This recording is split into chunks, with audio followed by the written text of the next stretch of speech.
Hello बच्चों, welcome back. So last lecture के अंदर हम लोगों ने ओरिजिन ऑफ ट्रिग्नोमेट्री को देखा था, और जैसा कि मैंने कहा था, हम लोग आज के लेक्चर में जानेंगे area of triangle in coordinate form के अंदर।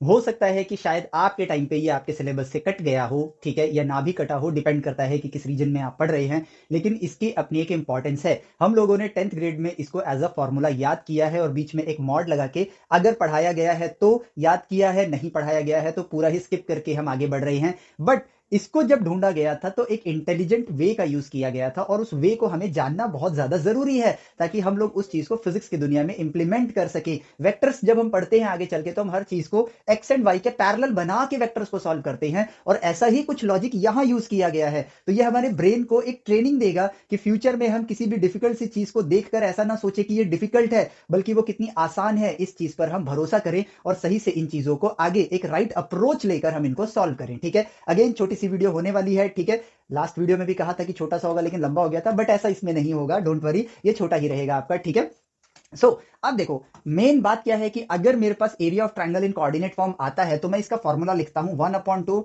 मैग्नीट्यूड, यानी कि मॉड लगाता हूं x1 y2 minus y3 plus में x2 y3 minus y1 plus में x3 y1 minus y2 bracket close करके मॉड लगा देता हूं। बट यहां पर हम ये फॉर्मूला याद करने के लिए ट्रिक लगाते हैं कि 1 2 3 2 3 1 3 1 2, इस तरीके से कर लेंगे तो हमें याद हो जाएगा। बट क्या ये राइट अप्रोच है टूवर्ड्स राइट एजुकेशन? बिल्कुल भी नहीं। हमको फॉर्मूला याद करके मात्र क्वेश्चन सॉल्व करने से ज्ञान कभी नहीं मिलता है। ये आया कैसे, उस रास्ते को जब हम देखेंगे तब हमें एक्चुअल ज्ञान मिलेगा। तो मैं ये फॉर्मूला हटा देता हूं। ठीक है, और हम देखते हैं कि हमारे पास एक परिस्थिति है। वो परिस्थिति है कि भाई कोऑर्डिनेट ज्योमेट्री को आप जान चुके हो, ये कोऑर्डिनेट प्लेन है, यानी कि आपका फ्रेम ऑफ रेफरेंस है। तीनों एंड पॉइंट के कोऑर्डिनेट्स आपको पता है।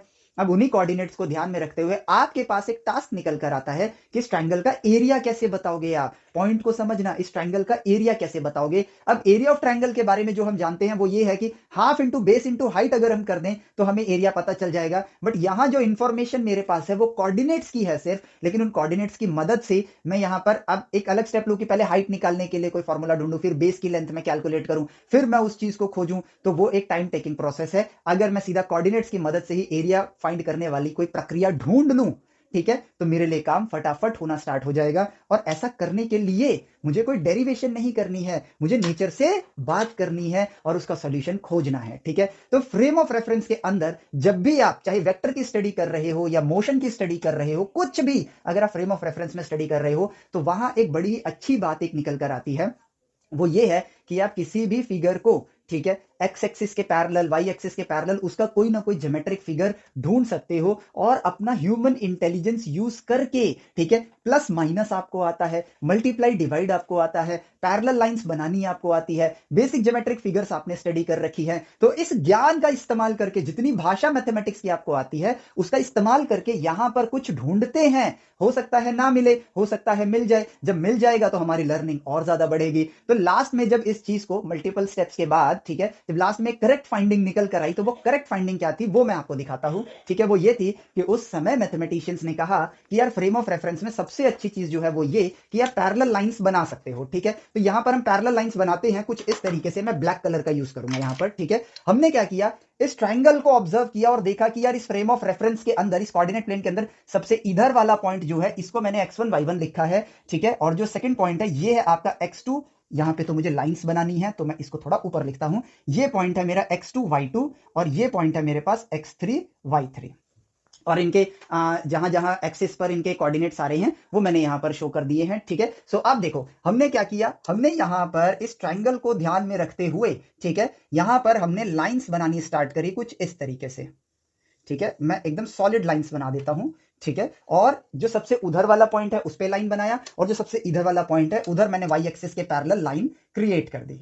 ठीक है, तो ये देखो मैंने लाइन क्रिएट करी। ठीक है, मैंने नहीं, मैं तो कॉपी कर रहा हूं, उन्होंने किया था। ठीक है, तो अब देखो, अब फिर यहां पर हमने एक और लाइन क्रिएट करी।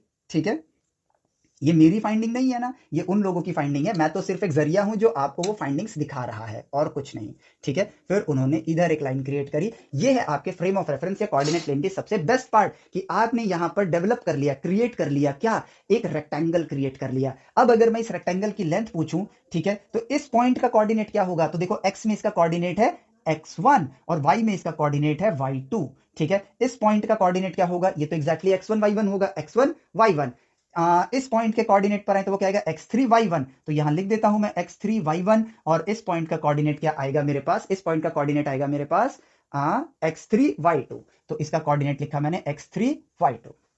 ठीक है, और कोई पॉइंट नजर आ रहा है मुझे, ठीक है, ये पॉइंट का कोऑर्डिनेट तो पता ही है मुझे, ये पॉइंट का भी कोऑर्डिनेट पता ही है मुझे, ठीक है, और कोई पॉइंट्स है ही नहीं जो इंटरसेक्ट कर रहे हो। तो फाइनली हमने हमारा रेक्टेंगल बना लिया। अब बारी आती है, ठीक है, कि मैं अगर आपसे पूछूं कि इस रेक्टेंगल की ये लेंथ कितनी है, तो सिंपली एक्स में तो सेम है, तो यहां तक की लेंथ, यहां से यहां तक की, ओरिजिन से यहां तक की लेंथ y2 है, यहां तक की लेंथ y1 है, तो इस लेंथ में से अगर ये वाली लेंथ माइनस कर दूंगा तो ये लेंथ आ जाएगी, तो ये लेंथ आ गई y2 माइनस y1। इंटेलिजेंस अपने आप काम करना स्टार्ट कर रही है, डिस्कवरी खुद होगी। देखो ये सब चीजें तो हमें आती ही हैं, और इसके लिए कोई पीएचडी करने की जरूरत थोड़ी है, it's just common human intelligence. ठीक है, और अब देखो सिमिलरली यहां से लेकर यहां तक की जो लेंथ होगी वो कितनी आएगी, ये लेंथ है x1, ये लेंथ है x3। अब 3 लिखा है तो इसका मतलब ये नहीं कि ये बड़ा, दे आर जस्ट सिंबल्स। तो x1 में से x3 लेंथ को माइनस करो, ठीक है, तो आपको ये वाली लेंथ मिलेगी x1 माइनस x3। ठीक है, तो आप देखो रेक्टेंगल, ये लेंथ और ये लेंथ तो सेम ही है, तो ये भी x1 माइनस x3, ये भी y2 माइनस y1। अब ह्यूमन इंटेलिजेंस की बारी आती है और वो अप्लाई करते हैं। ठीक है, और वो क्या है कि अगर मुझे क्या निकालना है, मुझे निकालना है इस ट्राइंगल का एरिया। ठीक है, मुझे निकालना है इस ट्राइंगल का एरिया। तो अगर मैं इस ट्राइंगल का एरिया निकालना चाहता हूं, ठीक है, तो मुझे उसके लिए क्या अप्रोच लगाना चाहिए, वो मेरे सामने है, और वो क्या है कि अगर मैं इस रेक्टेंगल के एरिया में से, ठीक है, इस ट्राइंगल नंबर 1, ट्राइंगल नंबर 2 और ट्राइंगल नंबर 3, देखो 3 ट्राइंगल बन रहे हैं, इन तीनों ट्राइंगल्स के एरिया को सब्ट्रैक्ट कर दूं, ठीक है, तो मेरा काम हो जाएगा। अब आप कहोगे यार आपने तो फॉर्मूला बनाया ही नहीं, तो इन ट्राइंगल के फॉर्मूलाज कैसे निकालोगे। ठीक है, तो भाई एरिया ऑफ ट्राइंगल निकालने के लिए मुझे बेस और हाइट चाहिए, और अगर आप इन तीनों ट्राइंगल्स को देखोगे तो इसका बेनिफिट मुझे क्या मिल रहा है। मैंने रेक्टेंगल ही क्यों बनाया, मैंने नहीं, उन लोगों ने रेक्टेंगल ही क्यों बनाया, इससे पैरेललोग्राम भी बना सकते थे, रोम्बस भी बना सकते थे। ठीक है, ये 3 पॉइंट ही तो लाने थे उस पर, इसलिए बनाया ताकि जो ये y एक्सिस के पैरेलल लाइन है इसको आप हाइट की तरह कंसीडर करो, और ये जो x एक्सिस के पैरेलल लाइन है इसको आप बेस की तरह कंसीडर करो। Half into base into height is your area of triangle, और ये लेंथ तो हमें निकालने में कोई मुश्किल आएगी नहीं, क्योंकि ये तो एक्सिस के पैरेलल हैं। काम हो गया। तो भाई यहां पर सबसे पहला काम क्या करना है, लिखते हैं चलो जो हमने डिस्कवर किया, area of rectangle, rectangle minus area of triangle 1 and 2 and 3 will be equal to area of required triangle. हो गया हमारी डिस्कवरी, और यही से हमें वो फॉर्मूला मिलेगा। ठीक है, तो यहां पर अब हमें ध्यान से लिखना होगा, प्लस माइनस की गड़बड़ी ना हो, बस इसका ध्यान रखना है। हम अपनी डिस्कवरी कर चुके हैं, रेक्टेंगल में से इस एरिया को इस एरिया को इस एरिया को माइनस कर दो, वहां पर रिजल्ट आ गया। इतनी सिंपल सी मैथमेटिक्स है, पता नहीं क्यों इसको सिलेबस से काट दिया जाता है। ठीक है, काटा तो काटा, ये तो हमारी बुक्स में है ही नहीं, डायरेक्ट फॉर्मूला दे रखा है। ठीक है, तो क्या आपको नहीं लगता कि ये 8th ग्रेड की मैथमेटिक्स है जो हमें 10th में पढ़ाई जा रही है, उसको भी काट दिया जा रहा है, ये बोल के कि बच्चों के लिए डिफिकल्ट होगा, आसान दो उन्हें। ठीक है, डिफिकल्ट तो तब बनता है जब हम सिलेबस को स्किप कर करके आगे बढ़ते हैं, हमारा कोई कम्युनिकेशन, कहते हैं ना कम्युनिकेशन गैप आना स्टार्ट हो जाता है, इसलिए कभी भी वो नहीं बनता है, क्या बोलते हैं, बातों में मत नहीं बनता है, हमेशा मतभेद ही होते रहते हैं। तो यही वो कम्युनिकेशन गैप है जो 11th-12th में बच्चों को स्ट्रगल करवाता है। ठीक है, इसीलिए सब इंपॉर्टेंट मैथमेटिकल फाइंडिंग्स की सीरीज निकाली है, सारी वीडियोस को देखना इसमें। ठीक है, ज्यादा थोड़ी है, कुछ 5-6-7 वीडियो होंगी बस, लेकिन सब इजी टॉपिक्स हैं, और सब आपको 11th में हेल्प करेंगी। आपका फाउंडेशन स्ट्रांग होगा तो चीजें आसान रहेंगी। ठीक है, चलो, तो एरिया ऑफ रेक्टेंगल, पहला चीज एरिया ऑफ रेक्टेंगल, भाई ये लेंथ कितनी है, x1 minus x3, x1 minus x3 multiply breath से मल्टीप्लाई करते हैं जो कि है y2 माइनस y1। ठीक है, कर दिया मैंने, माइनस करूंगा इसमें से ट्राइंगल 1 का एरिया, तो 1/2। ठीक है, ये रहा हाइट, ये रहा बेस। हाइट कितनी है, ठीक है, ध्यान रखना, आप लेंथ को मेजर कर रहे हो तो लेंथ को देखना, y2 माइनस y1। ठीक है, तो यहां पहले x वाला लिखता हूं फिर y वाला लिखूंगा। तो बेस लेंथ कितनी है, ध्यान देखो, x1 पीछे है, x2 आगे है, तो ये लेंथ कितनी हो जाएगी, x1 में से x2 घटा दो, x1 minus x2 multiply y2 minus y1। ऐसा नहीं है कि 1 यहां 2 यहां है, भाई जैसा दिख रहा है वैसा ही लिखूंगा मैं, जिसको मैंने x1 लिया वही x1 है, तो x1 पीछे x2 आगे है, इसलिए x1 माइनस x2, इसमें y2 ऊपर है y1 नीचे, इसलिए y2 माइनस y1। ठीक है, कोई अपनी तरफ से ऐड ऑन नहीं करना, जो सत्य है वही सत्य है, वही सत्य आपको यहां लिखना है। ठीक है, माइनस करेंगे आगे, इस सेकंड ट्राइंगल के एरिया को लेते हैं जो कि है x2 माइनस x3। ठीक है, बेस हो गया x2 minus x3 multiply y2 minus y3। ये लेंथ कितनी है, देखो ये y2 है, ये y3 है, तो ये हो जाएगा y2 minus y3 minus half. ठीक है, अब आगे बढ़ेंगे तो क्या आएगा मेरे पास, थर्ड ट्राइंगल, जिसमें आपका बेस लेंथ कितना है, x1 minus x3, x1 minus x3। ठीक है, multiply y3 minus y1। y3 minus y1। अब बस ध्यान से कैलकुलेशन करनी है, ठीक है। अब क्या करते हैं कई लोग, सबको मल्टीप्लाई करने लग जाते हैं, नहीं, एक एक करके मल्टीप्लाई करो, चीजें बहुत आसानी से हो जाती है। और ये किसके बराबर है, this is equal to area of triangle, ठीक है, किसका, जो हमें चाहिए, ठीक है, उसके एरिया के बराबर है। तो x1 को मल्टीप्लाई करता हूं पूरे इससे, तो ध्यान से लिखेंगे x1 y2 माइनस y1, ठीक है, माइनस x3, ठीक है, ये हो जाएगा y2 माइनस y1, ठीक है, minus 1/2 x1 y2 minus y1, x1 को y2 माइनस y1 से मल्टीप्लाई, अब यहां माइनस है, यहां माइनस है, minus minus plus, plus x2 divide by 2, ये 1/2 सबके साथ मल्टीप्लाइड है, तो यहां पर आ जाएगा y2 माइनस y1, ठीक है। फिर लिखूंगा मैं माइनस 1/2, इसको साफ साफ लिखो भाई वरना मिस्टेक हो जाएगी, माइनस x2 अपॉन में 2 ब्रैकेट में y2 माइनस y3। अब जो इसके आगे वाला पार्ट है वो यहां लिखूंगा मैं, ठीक है, ये वाला पार्ट हो गया x3, तो ये हो जाएगा प्लस x3 अपॉन में 2 y2 माइनस y3, ठीक है, माइनस x1 अपॉन में 2 y3 minus y1 plus x3 upon में 2 y3 माइनस y1, ठीक है। जो कुछ भी था हमने एग्जैक्टली यहां पर लिख लिया, ठीक है, और कुछ नहीं किया।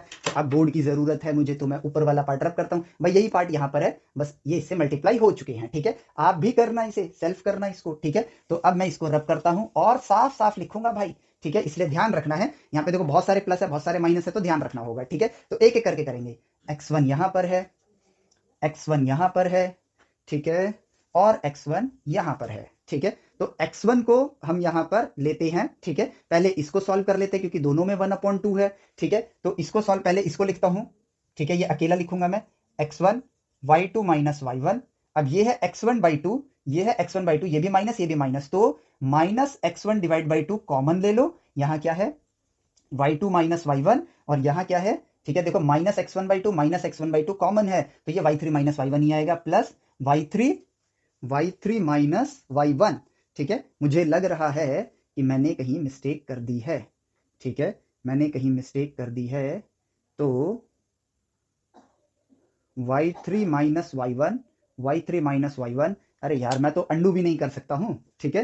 तो x1 y2 माइनस y1, ठीक है, और ये है y3 माइनस i1। एक मिनट, हम एक काम करते हैं, कुछ नहीं है, ये मिस्टेक है, देखने का मिस्टेक है, पहले इसको और इसको सॉल्व कर लेते हैं, क्योंकि देखो यहाँ y2 माइनस y1 है, यहाँ y2 माइनस y1 है, तो इट मींस ये प्लस में है, ये हाफ में है, माइनस हाफ में है, तो इन दोनों को जब मैं सॉल्व करूंगा तो देखो क्या आएगा, सेम टू सेम है, बस यहाँ 1/2 है, तो 1 माइनस 1/2 हो जाएगा 1/2, यानी x1 अपॉन में 2 y2 minus y1 minus x1 upon में 2 y3 माइनस y1, ठीक है, डन, वी आर डन। तो भाई ये वाला पार्ट डन, ये वाला पार्ट डन, ये वाला पार्ट डन, ये तीनों चीज मतलब इन दोनों को मैंने सॉल्व करके लिख लिया, और ये वाला पार्ट मैं यहां लिख चुका हूं, ठीक है। अब बारी आती है x3 पर, तो भाई ये रहा x3, ये रहा x3, और ये रहा x3, ठीक है। अगर मैं देखूं तो यहां पर y2 y3 है, ठीक है, y3 y1 है, y2 y1 है, तो भाई इसको इन सब के साथ डायरेक्टली तो अभी सॉल्व नहीं कर सकता हूं, तो मुझे क्या करना होगा, पहले इन दोनों को सॉल्व करता हूं, देख लेता हूं, ठीक है। तो भाई अगर x3 y2 कॉमन लूंगा, x3 y2 इन दोनों में से मैं कॉमन लूंगा, y2 minus y3 plus y3 minus y1, ठीक है। तो y3 यहां पर कैंसिल हो रहे हैं, ऑब्जर्व करो बस, ठीक है, ऑब्जर्व करो, y3 कैंसिल हो रहे हैं, तो बचेगा क्या, y2 माइनस y1, और यहां पर भी y2 माइनस y1 है, मिल गया, ठीक है। सो इन दोनों का सॉल्यूशन जो है, ठीक है, इन दोनों का जो सॉल्यूशन है, ठीक है, ध्यान से देखो, इन दोनों को जब मैं सॉल्व करूंगा तो वो मैं यहां लिख देता हूं, that is x3 by 2 bracket में y2 minus y3 plus y3 minus y1, तो plus minus y3 plus y3 cut गए, तो बचेगा सिर्फ y2 माइनस y1, तो ये आया y2 माइनस y1, जो कि ठीक इसके बराबर है। तो इन दोनों को सॉल्व कर लिया, अब ये माइनस में है, ये प्लस में है, y2 minus y1, y2 minus y1, तो -1 प्लस 1/2 क्या बन जाएगा आपके लिए, -1/2, तो यहां पर आएगा minus x3 divide by 2, x3 divide by 2 y2 minus y1, done, ठीक है। सो ये भी डन, ये भी डन, और ये वाला पार्ट भी डन। अब बचा क्या मेरे पास, ये डन हो चुका है, x2 बाकी सब डन हो चुके हैं, तो x2 बाई 2, ठीक है, कॉमन ले लो, इन दोनों को कॉमन ले लो, तो y2 माइनस y1, ठीक है, इसको कॉमन करो, यहां से इसको इरेज करो, तो ये माइनस है आगे, ये माइनस हो जाएगा, ये प्लस हो जाएगा, तो y2 माइनस y2, ये देखो माइनस है, y2 माइनस y2 गया, तो y3 माइनस y1, ठीक है। सो लास्ट मेरे पास बचा प्लस में x2 अपॉन में 2 y3 माइनस y1, डन, ठीक है, सब चीज का मैंने यूज कर लिया, बस यहां पर ध्यान रखना होता है और कुछ नहीं। अगर मैं इनको भी मल्टीप्लाई कर देता तो ये और लंबा हो जाता, तो मुझे और ध्यान से देखना पड़ता, तो और मुश्किल आती। ठीक है, तो ऐसे केस में सिली मिस्टेक होने के चांस रहते हैं, जैसा मेरे से भी हुआ था। ठीक है, तो यहां पर लो, इतना पार्ट मैंने सॉल्व कर लिया, यानी जो स्टार्टिंग में लिखा था वही सिंप्लीफाई करके हम यहां तक पहुंचे हैं। अब आगे देखते हैं x1/2 x1/2, लो भाई कॉमन ले लेते हैं। ठीक है, इक्वल टू लगाऊंगा पहले, x1/2 कॉमन लिया, y2 minus y1 minus y3 plus y1। ठीक है, तो कुछ कट रहा है, y1 से y1 कट रहा है, ये वाला पार्ट डन, ये वाला पार्ट डन। ठीक है, ये दोनों पार्ट हमारे कंप्लीट हुए, बचता है ये, तो मैं यहां लिखूंगा अब ये प्लस वाला लिख लेता हूं, प्लस में x2/2 y3 माइनस y1, और फिर ये माइनस वाला है। अब देखो x1 प्लस में है, x2 प्लस में है, तो मैं क्या करता हूं, x3 को भी प्लस में कर देता हूं। कैसे, इस माइनस को अंदर ले जाता हूं, तो प्लस में x3/2, जब ये माइनस अंदर जाएगा तो y1 प्लस हो जाएगा, y2 माइनस हो जाएगा, y1 minus y2, and here is your result.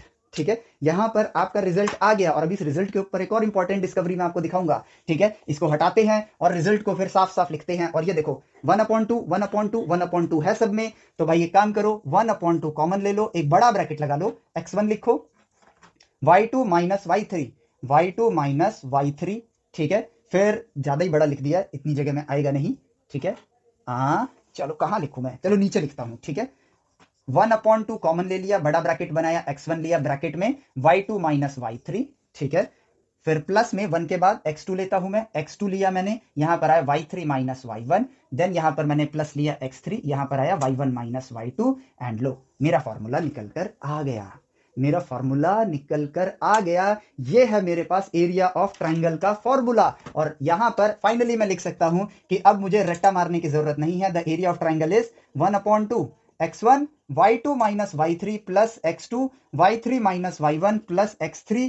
ठीक है, y1 माइनस y2, और ये जो चीज है ना, जिस चीज को हम एज अ रट्टा मारने के लिए यूज करते हैं कि देखो यार पैटर्न में आ रहा है, मैथमेटिक्स में हर चीज के पैटर्न्स होते हैं, मैथमेटिक्स के अंदर पैटर्न्स को स्टडी करना भी अपने आप में इंपॉर्टेंट है, इसीलिए तो एपीजीपी एक छोटा सा पार्ट पैटर्न्स की दुनिया का आपको पढ़ाया जाता है, क्योंकि रामानुजन सर ने तो पैटर्न्स को ढूंढ ढूंढ के ही मैथमेटिक्स की कितनी विशाल डिस्कवरीज करी हैं। ठीक है, तो इसीलिए देखो रिजल्ट आपका पैटर्न में आ रहा है। अब एक और चीज जो हमारे सिलेबस में है ही नहीं, लेकिन हमको पता होनी चाहिए, क्यों पता होनी चाहिए, इस चीज का कनेक्शन आपके बीटेक फर्स्ट ईयर में आएगा, जब आप जॉर्डन कर्व्स वगैरह पढ़ोगे तो आप कंफ्यूज होगे क्या क्यों लगा रहे हैं प्लस माइनस, और एक हिस्सा आपके 12th में आएगा एम्पियर सर्किटल लॉ के अंदर, जब आपको बोला जाएगा ऐसे घूम रहे हो तो प्लस लेना, ऐसे घूम रहे हो तो माइनस लेना। ठीक है, आप वहां पर एक सर्किट क्रिएट करोगे इमेजिनरी, जिसके जरिए आप प्लस माइनस लोगे, तो हम वहां पर रट्टा मार रहे होंगे, लेकिन उसका कनेक्शन ज्योमेट्री के साथ है, कैसे है वो मैं दिखाता हूं।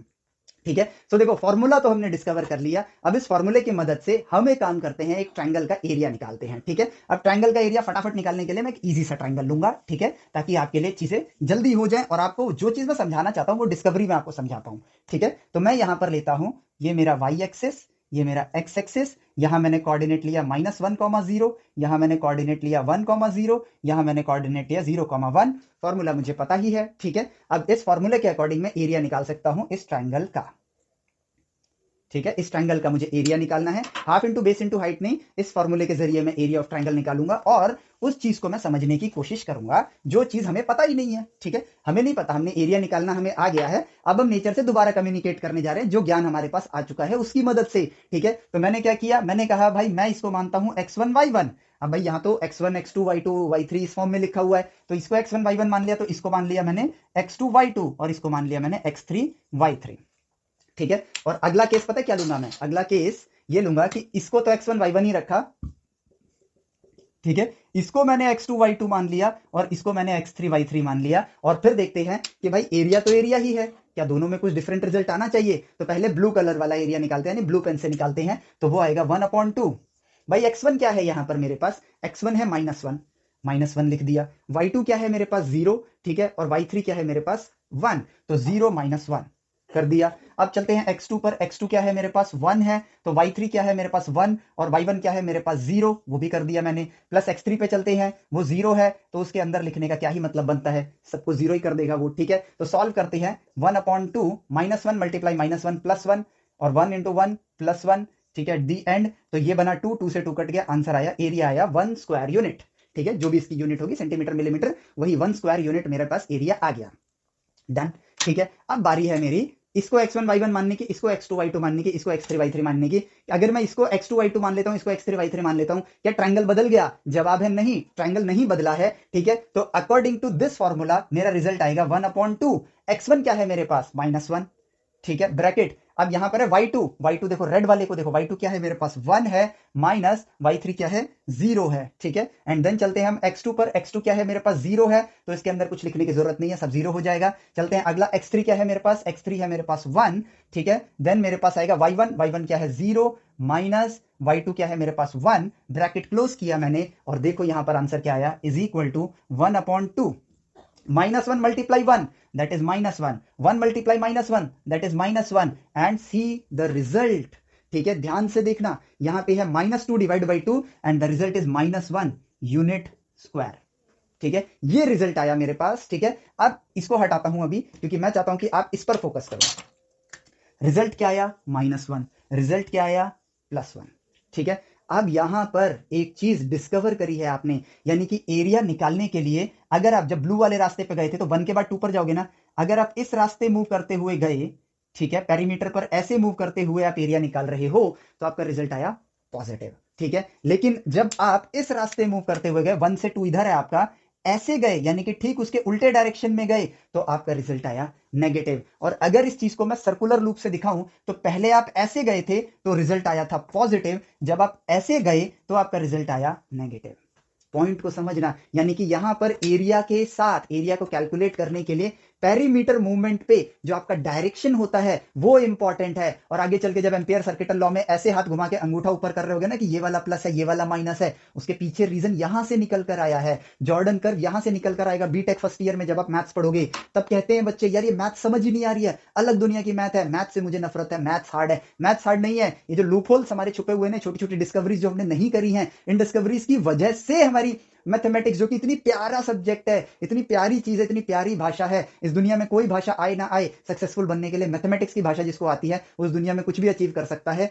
उस भाषा में ही अगर लूप होल्स होंगे तो आपकी कम्युनिकेशन हमेशा गलत होगी। अगर मैं आपको मोशन पढ़ाना चाहता हूं और उसके अंदर मैं आपको क्या कहते हैं केमिस्ट्री के एटम्स पढ़ाना स्टार्ट कर दूं, ठीक है, मतलब केमिस्ट्री का कोई एटम्स का चैप्टर उठा लूं, वो पढ़ाना स्टार्ट कर दूं, तो आपको मोशन समझ आएगा? नहीं समझ आएगा। सेम वही चीज, जब हमारी भाषा ही कनेक्टेड नहीं होगी तो हम यहां पर गलत वे में कम्युनिकेट करेंगे, और जब आप कम्युनिकेट ही गलत करोगे तो यानी नेचर से आपने सही सवाल नहीं पूछा है, और अगर सही सवाल नहीं पूछा है तो जवाब भी हमेशा गलत आएगा, और वो हमेशा आपको कंफ्यूज करेगा। इन दी एंड पेपर की जिस रेस में आप लोग दौड़ रहे हो, उस रेस में आप हमेशा पीछे रह जाओगे। कारण क्योंकि हमने कम्युनिकेट ही गलत किया है। हम बस फॉर्मूलाज और टिप्स एंड ट्रिक्स की दुनिया में खोए रह गए, मैथमेटिक्स की ब्यूटी को कभी हम लोगों ने फील ही नहीं किया। That is why feel this things. ठीक है, अब आपको एक हिंट मिल गया है कि एरिया के अंदर भाई प्लस माइनस का कनेक्शन है। और याद रखो, हमारी प्रीवियस वीडियोस में हम क्या बता चुके हैं, हर बार मैं चिक चिक के एक ही बात बोलता हूं कि प्लस माइनस आपके डायरेक्शंस हैं, तो कुछ ना कुछ तो लेना देना होगा इसका। ठीक है, कुछ ना कुछ तो लेना देना होगा इसका। आज आपके मन में ये क्यूरियोसिटी आ गई है कि कुछ ना कुछ तो लेना देना है,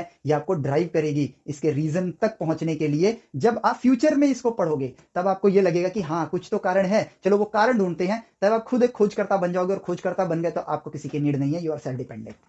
ठीक है, सो ये देखो, ये है वो चीज। इसी प्लस माइनस को हाइड करने के लिए हमारी बुक्स में क्या किया गया, अगर एरिया एज अ क्वांटिटी आप निकालना चाहते हो, सिर्फ एज अ क्वांटिटी आप निकालना चाहते हो, तो बुक्स में जो क्वेश्चन है उसमें थोड़ी पता है उन्हें कि आप इसको x1 मानोगे, इसको x2 मानोगे, या फिर कोई बच्चा इसको x2 मान लेगा, इसको x3 मान लेगा, कोई बच्चा इसको x2 मान लेगा, इसको x3 मान लेगा, मतलब इस तरह कर लेगा, उल्टा सीधा कर सकता है। तो उन्होंने क्या किया भाई, इस फॉर्मूले के अंदर से ब्रैकेट हटा के, ठीक है, ब्रैकेट हटा के क्या करा भाई, फाइनली मॉड लगा दिया कि आंसर प्लस आएगा तो प्लस रिजल्ट है, माइनस आएगा तो माइनस रिजल्ट है। ठीक है, लेकिन ये मॉड की वजह से हम ये सवाल उठाना भूल जाते हैं। लेकिन मॉड लगाओ, नो प्रॉब्लम, पहले सवाल उठाओ, फिर उस सवाल के बाद उस पर मॉड लगाओ, राइट डायरेक्शन में बढ़ना है और कुछ नहीं।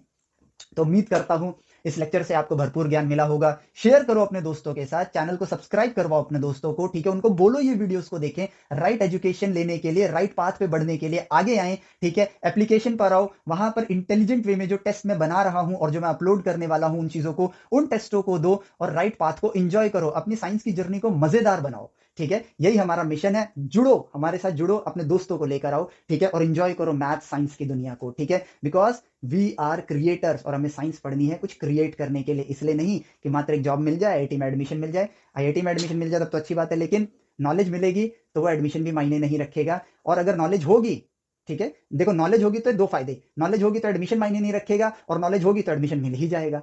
ठीक है। और मतलब चिट भी मेरा पट भी मेरा, दोनों केस में मेरी ही जीत है। ठीक है, मेरा मतलब मैं आपके पॉइंट ऑफ व्यू से बात कर रहा हूँ। ठीक है, नॉलेज है तो एडमिशन भी मिलेगा, नंबर तो कटेंगे नहीं भाई। जब मेरे को चीज करनी आती है तो मैं सोल्यूशन निकाल सकता हूँ, तो क्यों काटेंगे वो मेरे नंबर। ठीक है।